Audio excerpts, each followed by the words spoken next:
So we decided to come up with this new kind of concept for magic and present it in a more theatrical way. So we've taken all of the great elements of Broadway, the lighting, the scenery, the music, the movement, kind of the high energy of a rock concert, and we've just wrapped it around some pretty cool illusions that were created for our show. Okay, and besides you on stage, what else do we see? Other performers, people moving around? Are you doing it alone, or what's the story? I'm the guy that you have to look at for a couple hours, but there are other people who are also on the stage. Okay. I have the great privilege of working with my wife. Nice. So that's really good. You don't go home at the end of the day and say, "Hey, honey, how was your day?" You know, you kind of live it together. Yeah. And then we have a couple of guys who are on the stage with us. Alan is our illusion manager and also on the stage. Chase is a production assistant, also works as an on-stage person. And then we have a couple of behind-the-scenes people that you don't see. And Friday night is the only show in Birmingham. It's a one-night show. It's a one-night show, Friday night. What I'd like to do is have you point out, though, because it's a one-night show, you're in town early and you're doing a lot of different things. And a little bit about your background and why you're involved with physical therapists and occupational therapists. How'd that happen? How'd that come to be? Well, you know, I was very excited when Jessica Simpson over at the Alys Stephens Center wanted to do something beyond entertainment on the stage. That's kind of a passion for me. Very early in our career, I was in a really bad automobile accident. The car I was in was crushed by a semi. I woke up in neurological intensive care with a closed brain injury and a lower spinal cord injury, slight paralysis on the right side of my body. Doctor said I might never perform again.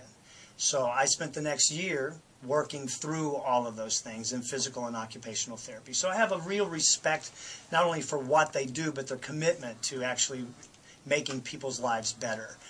But long-term therapy is incredibly boring. You do some really horrible things in long-term. You do some really horrible, boring things in short-term therapy too. But once I finished, I started thinking there's got to be a way to achieve all of these same goals, but do it in a much more fun and meaningful way. So we sat down with about 50 different magic tricks with the director of rehabilitation medicine at the hospital that I was in and dissected all these little tricks. Started teaching them first to stroke patients. And what we found was they were reaching their goals instead of reaching goals in 20 or 24 weeks. They were reaching them in 8 or 10 weeks. So they were moving through the therapy so much quicker. Why was it? They're making their brains more active, or what was it? It's fun. It's because it's having a good fun. time. They don't think about the fact that they're doing their therapy. If they're working on something as simple as a rubber band trick, and they want to show it to somebody, they're going to practice it dozens and dozens of times. And every time they do it, they're doing their therapy. Nice. So, otherwise you're doing therapy twice a week for 30 minutes when you're forced to by your therapist. So there was some rumor that you were going to do something with our producer KB here that we could put on our website. We wanted to show people. Well, you know what people can't see at the moment is that KB is not actually sitting in his chair. He's floating around the studio. It's amazing. And it is. You know, he's been for the last 10 minutes we've had him floating around just to kind of get used to what that feels like. But we'll bring him back. How's it feel, KB? I'm happy to be back on the ground. A safe flight, no doubt. Right? Yeah. Good. It wasn't even a bad landing. No, very smooth. Very smooth. Good. Well, you know, it's all of our illusions are really big. We're in like a semi and 12 tons of equipment that's coming onto the stage. So as we started to think this morning what we can actually bring into the studio with us, I thought we'd talk about the show a little bit. You know, the show is big. Yeah. And we kind of have a great relationship, not only with each other on the road, but we have a great relationship with our props. You know how people name their cars and name their boats and things like that? Well, you know, we have pet names for all of the illusions in the show, including even some of the smallest members, which would be like our deck of cards, that sort of thing. So, KB, if you would just kind of think of any card you like. Doesn't make any difference to me, but don't think of a card that somebody would kind of expect, like the Ace of Spades. You know, kind of think of a card that somebody really wouldn't think about. That's where my brain first went to. The Ace of Spades, or the Queen of Hearts. Let's go 4 of Diamonds. The 4 of Diamonds. Wow. That is a very kind of, that's a card not many people think about. 4 of Diamonds. That's a good card. See, we know the 4 of Diamonds is Sam. That's who he is in the show. Sam, yeah. He's kind of in. I actually gave a deck of cards to you before we came in. So do you mind just handing those over to me? Great. Perfect. There's a deck of cards. It's deck of cards, yeah. Go ahead and open these up. And you'll see that on the backs of the cards we have names. So this is Doug and Mark and Lance and Alan and Felix and Lee. So they all have different names there. And you said it was the 4 of Diamonds? Yes. So if we go through here and we just find the 4 of diamonds. He's going through the cards. I am going through the cards. Looking for the 4 of diamonds. Have we lost the 4 of diamonds? Sam lost. Sam jumped ship on us. My son's name. Oh, 4 of diamonds. There you go. So I've just taken that and laid it on the table. So KB, it's just kind of laying there. I want you just to pick it up and turn it over for us and look and see what the name of that card is.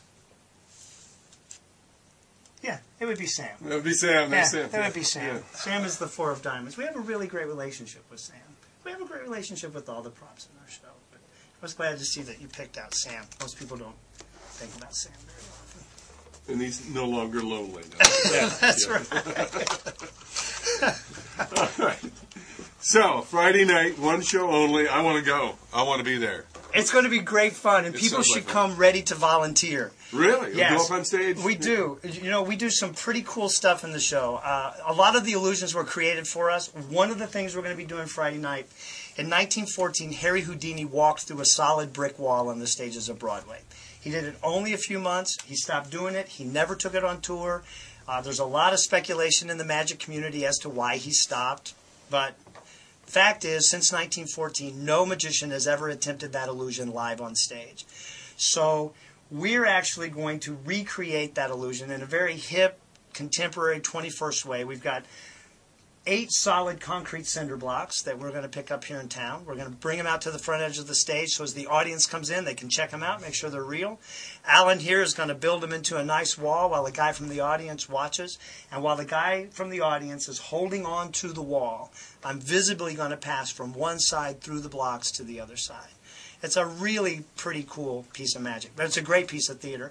We're going to read a few people's minds, Really? cut some people up. Oh, we might get trouble. We could do that. KB back over there, we'll float him around the Enough theater. flying, enough magic. And we've even got one trick of the show that we're going to use every single person in the audience with. Really? So nobody can walk away and say that they didn't have the chance to volunteer. And I probably should say, you know, magic has a tendency, you think about magic, you think, oh, my kids are going to love this, that sort of thing. And they will. Yeah. But we put this show together with an adult audience in mind. I mean, I really wanted moms and dads and college students and grandma and grandpas to walk away kind of scratching their heads going, I have no idea what just happened on that stage. So it's extremely family friendly. Good. But it's very sophisticated, and I promise it doesn't make any difference what age you are. You're going to walk away from there kind of going, what just happened for the last couple hours? Glad you're in town. Sounds like you're doing a lot of good, and we'll have a lot of fun Friday night with you. Thanks for having me in. I'm looking forward to the show Friday. Excellent job. Thank you.